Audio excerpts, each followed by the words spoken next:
Golden Child. Chapter 4. The coven was near its completion, and Gothel and her new sisters took control of the prison. Guards were dead on the floor, ice piercing their bodies and burns on their faces. It was thanks to Gothel's mind manipulation that they got inside. As the three witches strolled freely in the prison, searching for their locked-up sisters, Gothel pondered on the men they killed. She herself hadn't killed any of the guards, but she played a factor in their deaths. Freedom came at a steep price, a price Rapunzel probably hadn't considered when she offered her support. When they passed a cell, a woman called out to them. "The Revolution Circle has appeared. Why am I not surprised?" The High Sister in Gothel's group stopped and approached the cell window. Inside was a woman with black matted hair and a pale complexion. She had been drained of her power through starvation, so she was extremely thin. Yet, the High Sister recognized her. "Ah, you must be part of the Harmony Coven. Hiyori, was it? How did peace work out for you?" Hiyori snarled. "Better than destruction will work for you." When Gothel peeked inside, she spotted a familiar pendant around Hiyori's neck. "Your coven was also planning to do the ritual, correct?" Hiyori clasped a bony hand around the five-pointed star. "The ritual is not as easy as it appears. A wicked force fights against you when you seek greater power. Thankfully, Avani soldiers caught us before we could begin. I fear my sisters and I would have given in to darkness." The High Sister melted the door and stepped inside the cell. Her fingers curled around the pendant, yanking it off the fragile woman's neck. "We will complete it for you." Hiyori narrowed her dark eyes, but she did not speak. Instead, her voice resonated in Gothel's mind. "You cannot take my place in the ritual, Gothel. Your mind will decay, and what will your child think? The child that is not yours in the first place. There will be consequences for your actions." Gothel turned away with her sisters, leaving the woman chained in the cell. The woman may have been able to read her mind, but she did not know the extent of Gothel's bond with Rapunzel. Rapunzel was a loyal daughter and would love Gothel until the end of time. The witches located the rest of their coven and broke them out of their cells. Now, they could complete the ritual and unlock their full potential. Candles were lit, a large pentacle was drawn, and 5 glass coffins were erected. The leader took her place in the middle while the others lay in their designated positions. They knew the rules of the ritual but disobeyed more than one. Deep within their hearts, they all chose the Master of Darkness. They took the easy way out of the ritual, ending it within minutes. They awakened with their new power, and their dresses turned pitch black. When Gothel stood from her coffin, she felt a rise in power and suddenly knew Rapunzel had disobeyed her. Having witnessed the ritual from her cell, the woman from the Harmony Coven spoke again in Gothel's mind. "Now you can see. Your child has always had her doubts, and soon, you will lose her forever." Raina had taken the lead while Rapunzel walked next to Colden. She was interested in his life and wanted to know more about him specifically. Colden noticed that she was staring. "What is it?" Rapunzel blushed. Asking questions hadn't troubled her before, but it suddenly felt different. "Oh, I was just wondering how you met Raina. Are mermaids the reason you hate water?" Colden remained silent for a while. He didn't have a problem telling Rapunzel or care if Raina overheard the story. It was just a painful memory. Rapunzel caught on and quickly added, "You don't have to answer if it's too personal. I doubt we'll cross paths again, so I don't need to know." He frowned, realizing he didn't like the idea that this would be it for them.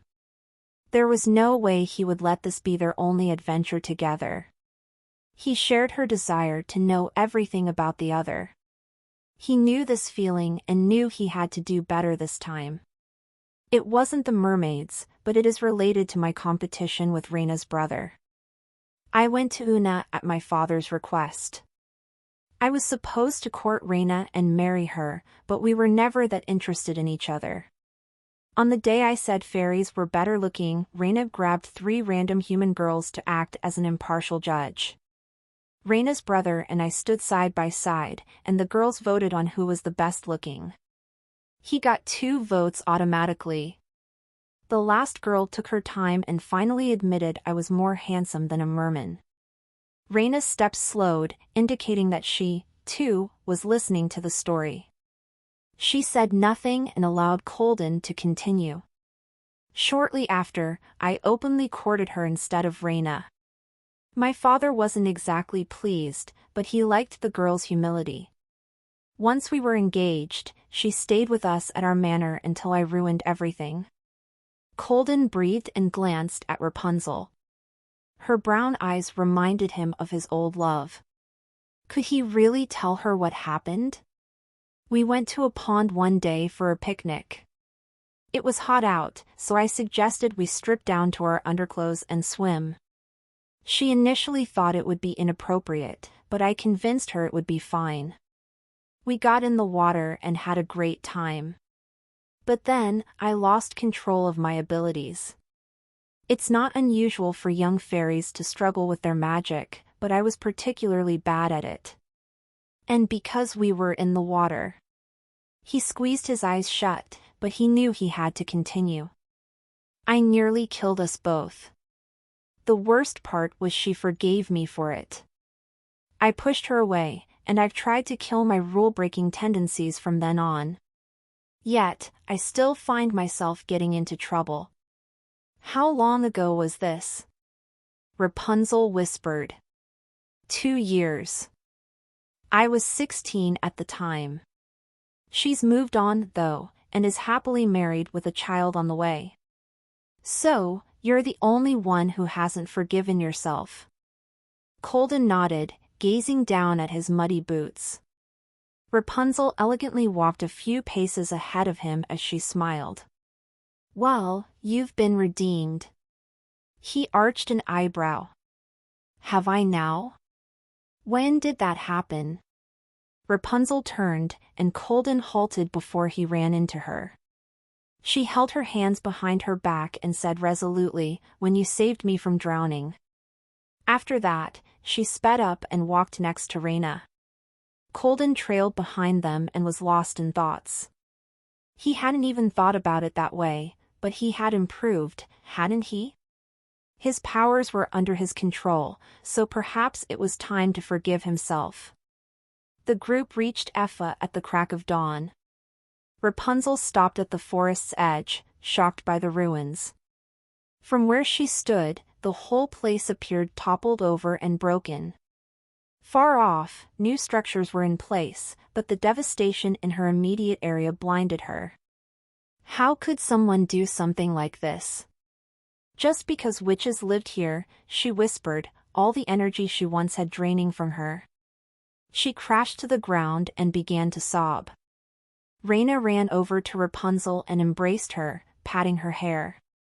Reina stared hard at Colden, silently telling him to explain since it was his idea to bring Rapunzel there in the first place. This is just one side of the kingdom, he said, coming into Rapunzel's view. He extended a hand to her. The other side tells what the humans and Amishi are doing to mend the broken bond. Just as you see good in me, there's good in the world, too. Rapunzel took his hand as she and Reina broke away. Together, with Reina following, they walked closer to the ruined buildings. Then, they got a good view of the rest of the kingdom, people working and rebuilding. Their progress was remarkable in Rapunzel's eyes. It appeared flawless. Then, she caught sight of a graveyard. She let go of Colden's hand and strolled to the vast graveyard. Colden and Reina followed, not knowing what she could possibly be thinking.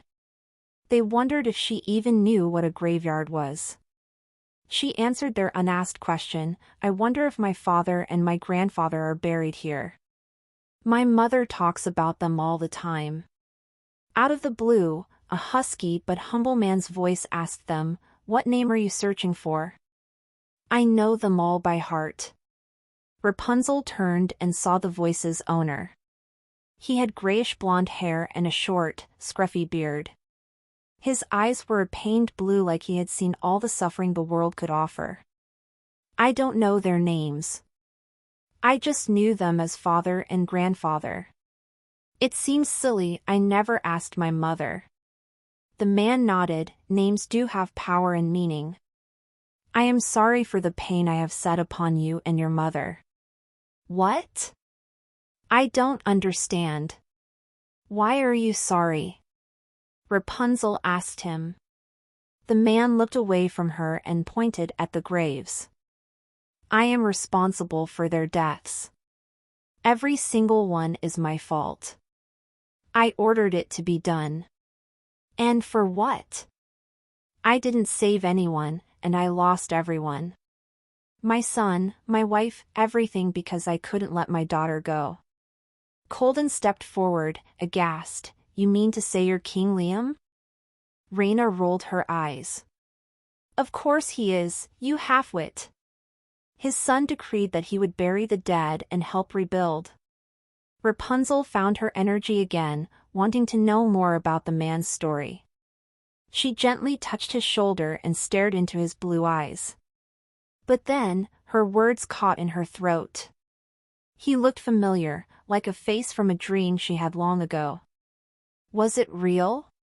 She remembered Colden telling her a witch kidnapped King Liam's daughter. Her insides churned at the treacherous thought she had. She wondered if Gothel was that witch. Liam returned Rapunzel's gaze as he admired her hair, eyes, and soothing presence. His eyes started to water as he dared to hope, but he fell to the ground, his tears bathing her feet. "Excuse me," he sobbed. "I'm seeing things. You would be about her age, and I can't help but think perhaps you could be my lost princess." Colden and Raina glanced at Rapunzel. They didn't know what the princess looked like, but Rapunzel's circumstances were strange. Rapunzel wanted to ask the question herself, but her throat clamped shut, so Colden asked in her stead. "Sir, please remind me, what was your daughter's name?" Liam didn't hesitate. "Rapunzel." Rapunzel swallowed. She wasn't sure what to do. Should she run, scream, or cry her eyes out? She wasn't given a chance to react when she heard the familiar swoosh of Gothel's magic. "Daughter," a firm Gothel wailed. They all looked her way. Rapunzel's heartbeat slowed upon seeing Gothel. She shouldn't be here. She was on a journey far away in the mountains. She couldn't be there, yet there she was. Liam stood up, trying to figure out who Gothel was. "Are you her mother?" "Yes, and I know exactly who you are. Because of you, many lives were lost. And now you are filling my golden girl's head with lies." Rapunzel got between Gothel and Liam, tears in her eyes. "No, they aren't. Look at what's being done here. Humans are creating peace and renewing their mistakes.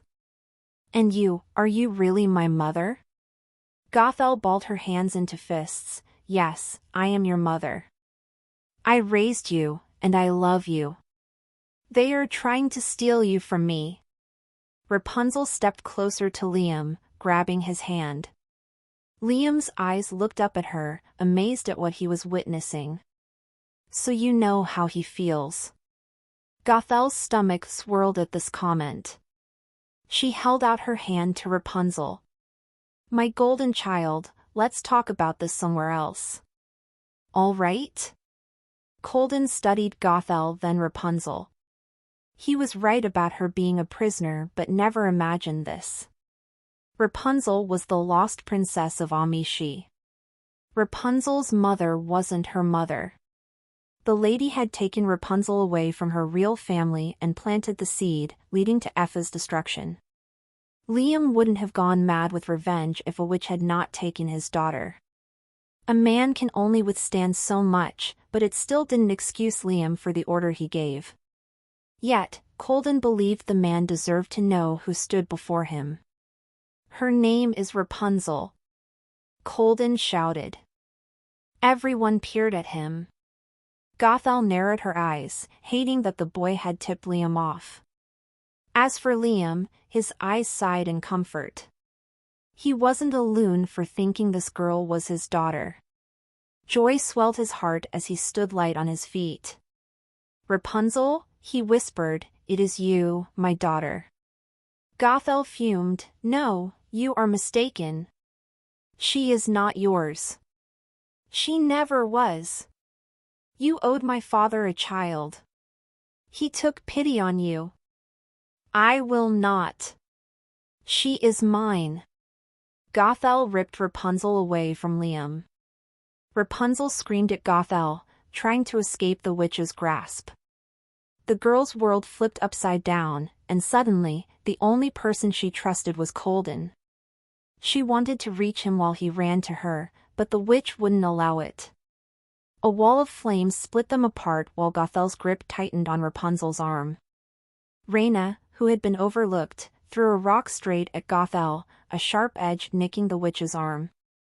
"All right, little fish, let's make you into the creature you truly are."